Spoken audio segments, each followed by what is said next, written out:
Moving in the AFL? Yeah, and a pleasure, obviously, to have our AFL experts, South Australian correspondent, Steam, at the table today. Well, yeah. Starting off on Thursday night, I was actually at this game. Yeah, yep. So I took the missus for a first live AFL game, thinking Demons, Power, 2 top 4 teams from last year, be an absolute cracker. And then first time in history, Port Adelaide haven't kicked a goal and a half. So, yeah, that was... Is that AFL era, or is that... Well, that's Port Adelaide Power. Port Adelaide Power. Yeah, so... Doesn't include Sample. No, yeah. So, but they just look like totally devoid of confidence. Yeah. They were getting plenty of the ball, but they just would not move it forward, not move it with speed, go sideways. And, credit where credit's due. They're against Melbourne, who've got... elite defence, probably every time they're looking up to go down the line. Stephen May's there, Jake Lever's there. They don't have their big full forward in Charlie Dixon, who I think they're just really struggling. They're like, well, if Dixon's not down here, who am I kicking it to? Oh, well, I'll just kick it sideways, and then the other guy will kick it back to me and we'll be fantasy superstars. But, they look in all sorts, and it's quite a fall from grace from being, prelim finalists, last 2 years now, 0-4. So, and Demons, they don't look like losing anytime soon. No. Big Max and Luke Jackson were dominant as the talls and really worked Scott Lysett over. So much so, like Petrarca and Oliver didn't have an impact on this game, and they won it comfortably. So they look very easily the best team in the league. Yep. Can I flip my question? Do you think they'll go undefeated? You love these. No, because I think long season. They seem so far ahead of everyone currently. It's footy. It's round 4. Yeah, and I think I can see them being far enough ahead towards the back end of the year that they start sitting guys. Definitely.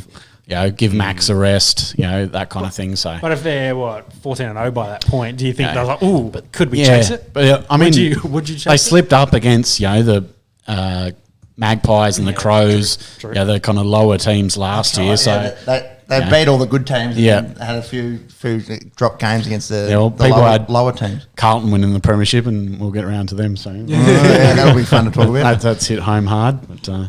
Ollie Wines went down. Do we know much about that was his injury? At the ground, they announced nausea and dizziness.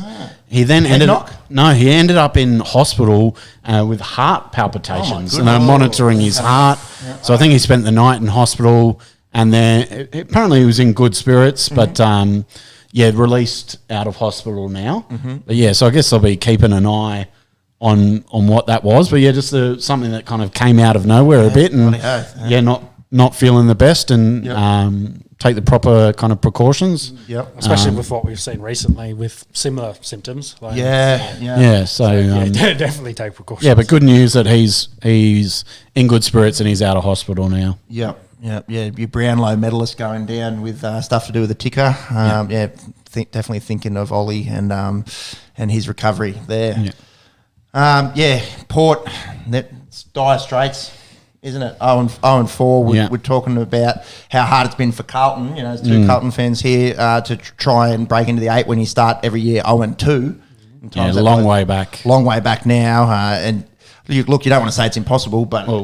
only team without a win now, so, yeah. Who would have thought? Thought? Not me. Going into this season. I won't ask the question about them because I think their list is a lot better than the Tigers' roster is. So I think they'll be able to win a game this year. Potentially this week coming. Probably a good chance. After this Who knows? Friday night, we saw another close encounter between the Geelong Cats and Brisbane Lions. The Cats getting the Bickies by 10 points. This is kind of developing into a bit of a fierce rivalry. We saw last year those heated games with Chris Scott mouthing off at the Brisbane players and vice versa. We've seen them play each other a few times post-season. And there was the no call for the holding the ball. That's right. Zach Bailey, Mark Blixarves at the end of the game. Yep. Yeah. Well, did you see this one? The Hawkins got the big push in the back to get the goal to take the lead. The Cats were 9 points up at the time. I thought they were only 2 ahead, and he scored that goal, which then took them ahead, and then further they extended another point. it put them clear enough that maybe put the dagger in the heart that for Lions fan, it's like, oh, it's happened again. We can't win in fucking Geelong. Let's get on the plane and go home. Yeah. Yeah, it's very hard to win at GMHBA. They play that ground so well, the unique dimensions. Crowd gets so into it as well. Like as a Lions fan, I wouldn't be too concerned about this. I think if this game's at MCG or at Gabba, I think, that swings things in Lions' favour. Like, you've got to factor that in. The Cats in Geelong, it gives them another 2-3 goals that they probably don't have anywhere else. Like, they've just got such a good record there. Don't they? Yeah, definitely. Big Tomahawk booted 5. Mm-hmm. Yeah, the Batman and Robin Cameron got him last week, and now Tomahawk popped up this week. So if one doesn't get you, Tomahawk's Batman in that situation. No offense, Jez Cameron, but he's just a big beefier, It'd be a funny Robin though. He would be a good Robin. He's a big man. I pestered him once at the Caulfield Cup actually to go get a photo with him. He's a big human being. Yeah. I wouldn't be too concerned about losing in Geelong. Second on the table, 3-1. Motoring along all right. Yeah, exactly right. Swans and Kangaroos. The Swans, this game was a lot closer than most people expected at the SCG. Went down to the wire and made for some fascinating viewing for the neutral viewer. Yeah, Roos were ahead at three-quarter time and for a large part of the last quarter, and then Isaac Heaney with a couple of late goals. But very surprising there. I think good bounce back by North Melbourne. Obviously got humiliated last week by over 100 points, so bit of character shown to kind of Horn Francis looked really good. I think he had 23 posies and 5 tackles. Yeah, Jack Zeeble, who's been down back for the last went few forward years. 3 men. Yeah, and kicked 5. So maybe he'll find himself down forward more often. Mate, nothing better than a good swinger, that's for sure. In footy and cricket. And and you and Buddy done something similar this week. Yeah, kicked 1,000 goals. Stormed the field. No, I haven't had 1,000 kicks in my AFL career. AFL. Local footy. Australian football, at a local level in Canberra. No dislocated fingers. That's why I've got my nub on here. So wishing the Budwa a speedy recovery. I think they're a bit worried there might be a bit more than just dislocated though. It might be a fracture. Well, I can run you through what happened. So essentially my finger was looking a lot like Brian Fletcher's off Matty John's fame, and also, played a pretty good career himself for East and South in the rugby league. My fourth finger on my right hand was at about 45 degrees after... Maybe that's one for socials. Maybe actually. After a contest yesterday, they couldn't relocate it, and then just went for a quick relocation and X-ray at the hospital. Essentially, if there's no break, they'll just splint it. If there's a small break, it's exactly the same management. If it's a real nasty break, or something that's piercing the skin or really compromise the tendons, then surgery is usually required. So I imagine Buddy might be getting some kind of soft tissue scan as well as an X-ray. This might, they probably weren't going to play him every game this season. So maybe it's just good timing that, all right. You've got 1,000. Let's sit you down for bud, you were probably, coming up due for your rest. Let's just, let's sit you one here, get your finger right, and then... They play West Coast and Hawthorn the next 2 games. We've got Andrew Gaze trying to do a gritty on national TV. That is good viewing. It's bad dancing, but it's great viewing. Oh, jeez. So maybe he sits against Eagles and he might want to play against his old squad in the Hawks. Who knows? But, true. Moving on. Nice comparison. Me and Budwa, I'll take that. Yeah, just somebody. It looks like he has broken his finger and possibly miss a month. A month. Yeah. Right. Do we know which finger it is? Finger on his left hand. Holds up. Don't know. I imagine he's left-handed. He's left-footed. You drop the ball with your left hand when you kick with your left leg. So I'd say it'd be one of the 3 middle ones. Like, it'd be more the important fingers than I'd say your pinky. Yeah. Because they'd probably just buddy tape that and say, out you go. Buddy tape it. Yeah. Dr. Sean here strikes again. Yes. Managed my finger quite well from the text messages yesterday. Thank you. Your invoice is in the mail. Eagles Pies. This was. Did anyone tip the Eagles? Anyone tip the Eagles? No. Away from home. Bit of an upset. Yeah. Often struggle when they board the plane to fly over to the East Coast, and they come out winners against the Pies.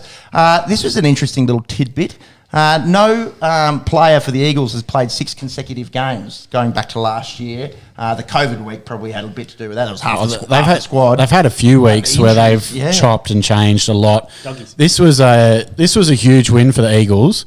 Their first choice midfield, their best 5 mids of Shuey as their captain, Yo, Gaff, Kelly, Redden. Yep. Redden was the only one playing. Yeah. The other 4 weren't. So really kind of baby Eagles in the mids.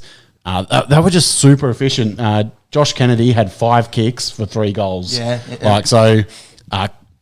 Magpies had heaps of the ball. The Dacos brothers really enjoying playing with one another. Had 60 touches between them. I think. Unreal, eh? Yeah, Nick was already looking like a superstar, and they looked to get the ball into his hands at every opportunity.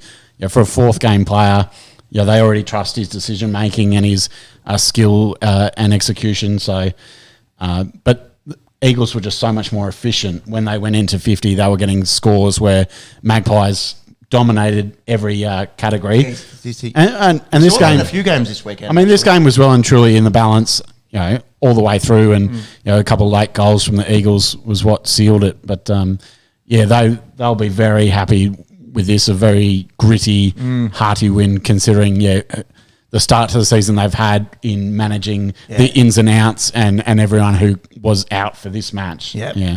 So that's how you build character, that grit in the face of adversity. So, the Eagles will be flying high, if you will, after that one. Nick Dacos, just quietly, top fantasy player in that game out of an 18-year-old. 32 possessions, 7 marks, 5 tackles for 126 fantasy points. 18-year-old, 4th game player. Lock him in for Rising Star. Yeah, and lock him in for 250 games for the Pie. Hopefully, no injury, no setbacks. He's going to be a genuine superstar of this league. He looks like Scott Pendlebury, but 15 years younger. As an 18-year-old. Unbelievable.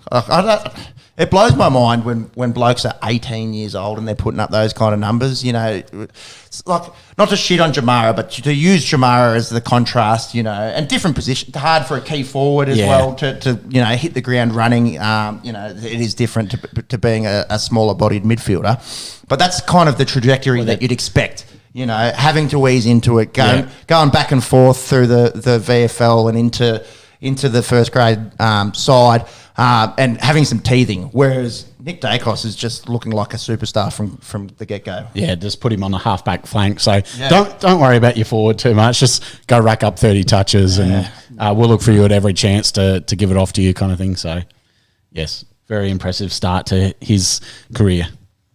Tigers, Dogs, big matchup out of 2 superstar teams over the last sort of 5 years, although this year both may be having a little bit of a downward trend. Tigers coming away 38-point winners, 99-61. The Bulldogs kicked 7 goals, 19 in this, and got a lot of the footy out of the middle, just could not convert. Did you catch much of this last night? No, I was watching the other game, the Dockers and Giants, but from what you can see in the stats, Doggies like that high possession game, lots of handball, but what was it? 7-8? 7-19. Yeah, that's not going to win you any games. No. That kind of thing. No. I think a good thing come out of this game, I've seen 3/4 time, I reckon it was, Jack Rewalt has a shot for goal after the siren. It's like 55-60 out. Yep. And the umpire is kind of lining up saying, it's after the siren, so you can't play on. This is your mark if you run round. So you can start and then come over it. And he goes, I'll just torp it. Umpire goes, okay, good luck. And bang, torps it, nails it. And you're like... He's kicked 700 AFL goals for a reason. And that was to equal his cousin, Nick, for career goals. So... a little bit of banter at the next Rewalt family. Yeah, well, I think not Nick might have been on commentary or something like that as well. So, a bit of banter there. But, Tigers, they're a bit up and down. Like, the previous week, kind of got run over the last quarter. Max King and the Saints, and then this week really bounced back.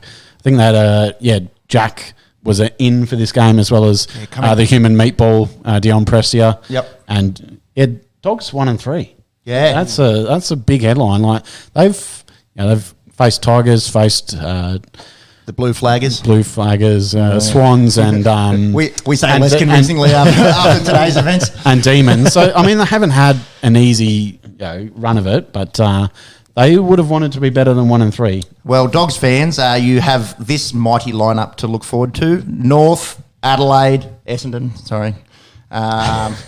Port Power. So maybe they right the ship in the next month. I'd say so. Yeah, you'd imagine they win 2 or 3 of those at least. Dockers Giants. I was just going to ask Dusty News, how far away do you think he is? Who knows, man? It's kind of gone all quiet. Yeah. No news, really. Everyone's just like, yep, you need your time. Away you go, and heard nothing since. Yep. No, I've got no idea.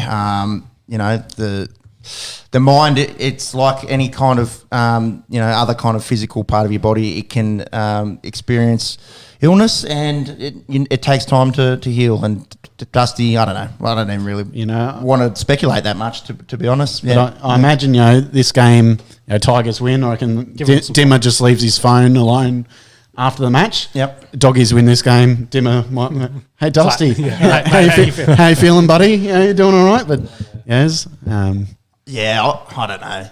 Yeah, if they keep winning, though, it won't be as much an issue. It's more if they're like, hey, we need our LeBron back to help carry us into the finals. Yeah. No, to be honest, even if they're losing, I think he's done so much for that club already, and that he's got nothing left to prove. Yeah, we were talking about Ash Barty a few weeks ago, and it's apples and oranges, but nothing else to prove. You've got he's already won 3 GFs. He's lost his old man. He's best mates with a lot of blokes on that football team, and I think that those players, his mental health will be the priority over winning footy games. I don't know. Can't speculate. Obviously, want to see him back on a field, but when he's ready to do it. So I guess going back to Dockers Giants, and you said you watched it. Yeah. So the final margin probably doesn't give it accurate one. Like the Dockers kicked away towards the end, but again at 3/4 time, this was a close one. Dockers home crowd advantage. Isn't it? In the noise of affirmation, the free kick count was 43-10 or something like that. It was Razor Ray was very whistle happy. Was he? They had a big part to play, and probably too big a part. That's too many free kicks. Let the boys play. Let the boys play, Ray. So, he's Cam Barron? Is he? Yeah. No, I didn't know that. So, Razor Ray. But I think Dockers. I've had a few weeks over in the West now. They had the away derby. And I think they're liking being at home. They're 3-1, which probably didn't see that. No. But a few of their younger kids are looking pretty good. At Brodie, they brought across from West Coast. He's been a very handy addition to the midfield. Why Fife is out. They got that was going to be my question. They're winning games without Fife. So when's he due back? It's not for a month or so. It's quite a while, but. Yeah, they got Mundy back from COVID protocols and Sean Darcy back last night, and they both had big roles to play. What about Andrew Brayshaw? Has been on an absolute heater. Dockers through 4 weeks. Kind of Lockie Ash.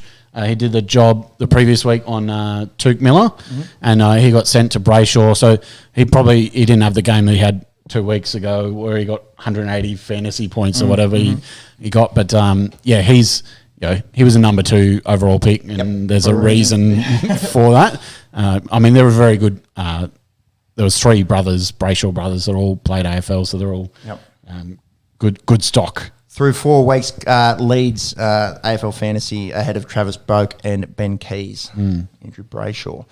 Yeah. What about the Giants moving forward? Haven't had the best start to the year, but also not the worst. They're 1 and 3. We weren't expecting much from them. I was expecting them to be there or thereabouts for pushing for the 8. In that 8 to 12. Exactly. Midfield, they've still got great stocks in the midfield. Tom Green is looking very, very good. Canberra boy. But it's up forward. Like there was a period where Himmelberg and Hogan, for about a quarter and a half, from like half time to about midway through the last quarter, where they didn't have a kick between them. Yeah, okay. And so you're missing Toby up forward. Relying on guys like Taranto and Green to get goals. It's the mids are doing the job, but it's the forwards that. Two goals from 3 kicks for Harrison Himmelberg. Played 90% of the game. Yeah, 3 kicks. 3 kicks. Yeah, interesting. Yeah, definitely need Toby Green back. Any news on Nat Fyfe there, Mugs? The latest I could find isn't looking great. He himself reckons he'd be lucky to play 1 game sometime this season. Wow. Sometime this season? Yeah. Really? Doesn't sound confident from the man. No. So timeline on No. the injury is about round 8.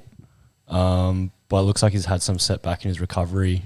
Because he had a disc, everything. They took a disc out, I think, out of his lumbar spine, out of his lower back, which is pretty major surgery to come back from. But I didn't realise it was that dire. That's his words. I suppose that's his time frame. He's also in his rehab trying to get back in that, and he's probably not real happy with how that's all going, because it is seeing the boys play well and he's not out there. He's probably a bit not happy with the situation. Yeah. So maybe just want to create a headline or something. Yeah. Maybe. Yeah. So everyone jump all over. He's not like, I'm going to be the next week. He's just like, I'm still working on it. And his body's been through a lot in his career.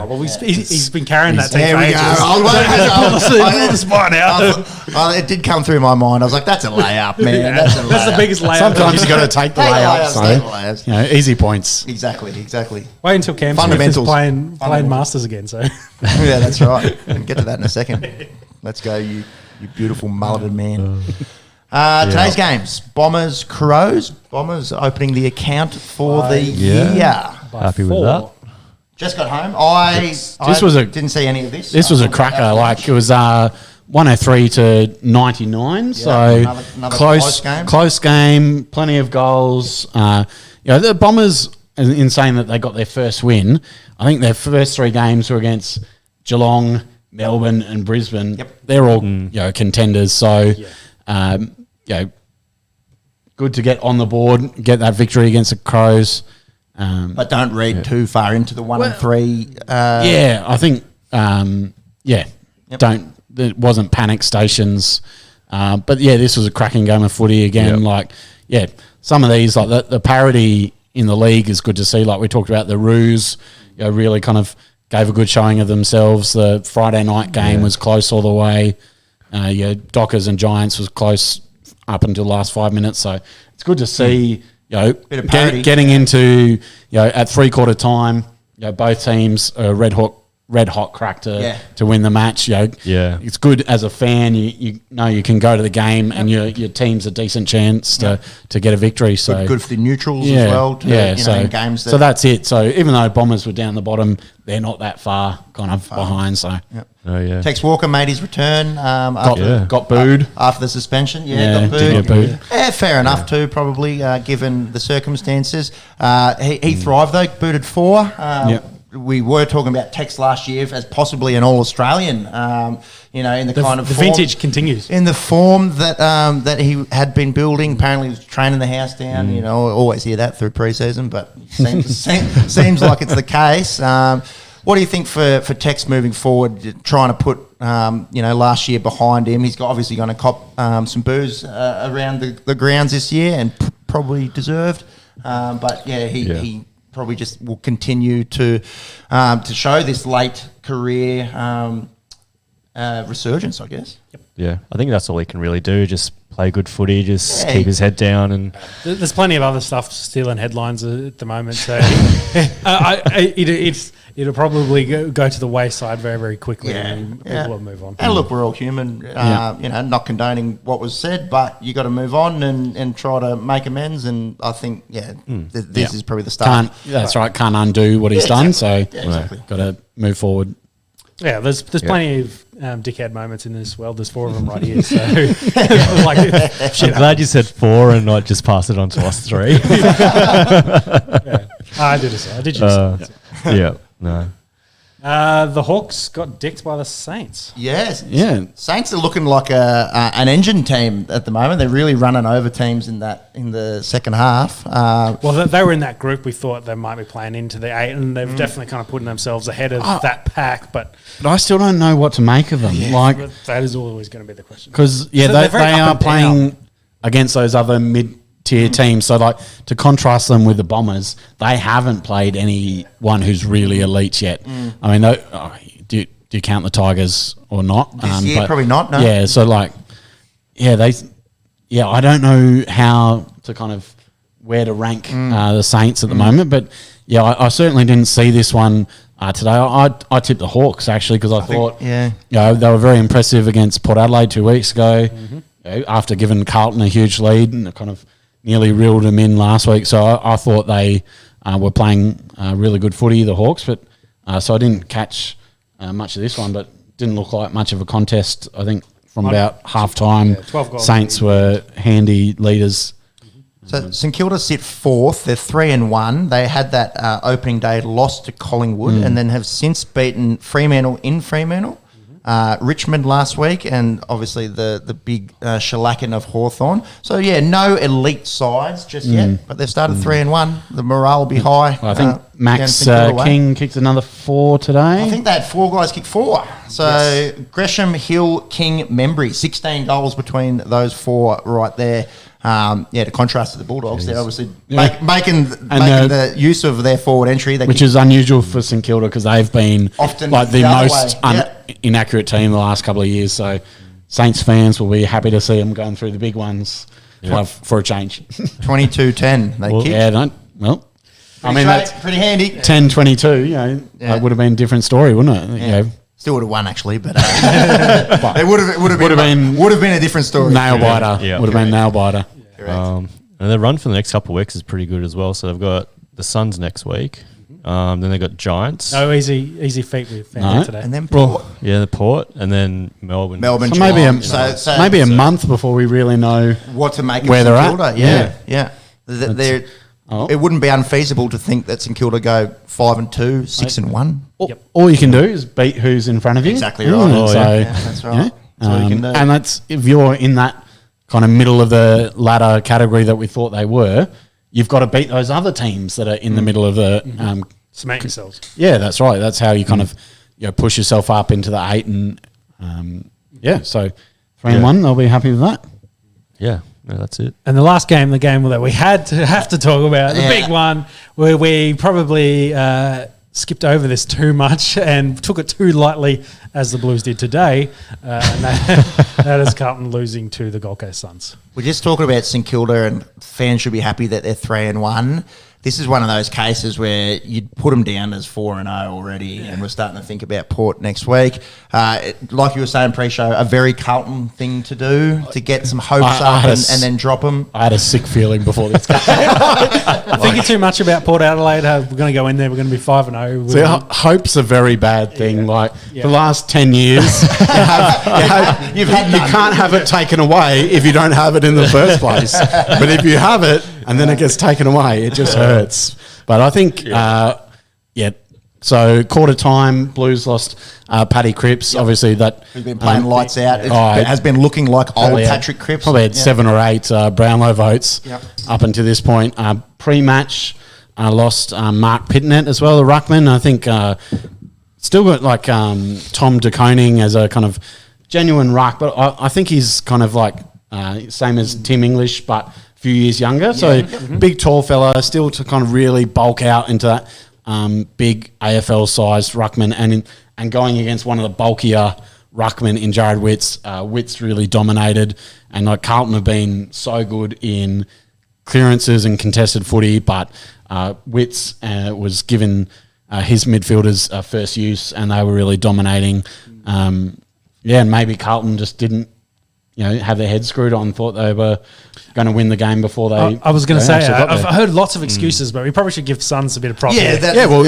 From what we saw, they had a lot of run in them. They had a lot Wits of was movement in it, dominating. 42 hit outs to 15, Wits versus De Koning there. Interesting as well, the forwards stepping up. A few rejects in Marbiot Chol and Levi Casbolt going up against his old team. Marbiot kicked 3. What did Casbolt kick? Just the one. He enjoyed it though. He did enjoy Thoroughly it. enjoyed it. And he nearly missed it in true Casbolt fashion. Nearly missed one from straight in front, and was grasping his Gold Coast Suns jersey and showed a lot of emotion against the team that delisted him last year. But yeah, again, probably like you said, Sean, maybe not giving enough credit to the Gold Coast and their midfield. Noah Anderson had himself a day. Took Miller's always very, very good. So you're now worried that next week that the Port Adelaide's going to right the ship against the Blues? Is it in Adelaide? It's in Melbourne. It's in Melbourne. Yeah. No, I think the way Port's been playing. I think it was interesting because they didn't. Be careful what you say here. It'll be. I was going to say it'll be a close game. I'm interested to see what happens with Cripps because being subbed out, but at no point in the coverage do they show, that's the moment that Ping, the hammy's gone. He kind of jogged into the change rooms. Well, he might have thought, a little bit of tightness. Let's get a rub down. So whether it was just very, very kind of precaution or whether it's actually gone, it's hard to know. I'll be interested to see. Has he done hammies in the past? He's had shoulder issues, mostly shoulder. My personal thought is if you're not finishing a game because of a hamstring, and I hate to be a negative Nancy, I think Cripps will miss 3 to 4 weeks. That would be my thinking. Yeah. Hopefully, for Carlton fans, for Cripps fantasy owners, especially captains in draft leagues, might have still got one. Might have got 1 out of 2, but the second one. Yeah, massive loss when your in form captain goes out in the first quarter. But again, credit where credit's due. This is well done to the the parity of the AFL, isn't it? That the Suns can roll out, and therefore supporters can rock up to the match and know that they'll get a competitive unit put in front of them, and they can go home chance of being winners. So there hasn't been they're at 2 and 2. So there hasn't been many pastings this year, has there? Really, Yeah. St Kilda 69 points winners over Lions, Hawthorn. Lions a Roos massive last one week. over the Roos. They're the big ones that I remember. That's about it. lots of games, going down the wire, which is good, exciting footy. So. Yep. Hawthorn 64-point winners over the Power. There's been 3 games in 4 rounds that have been over 60 points.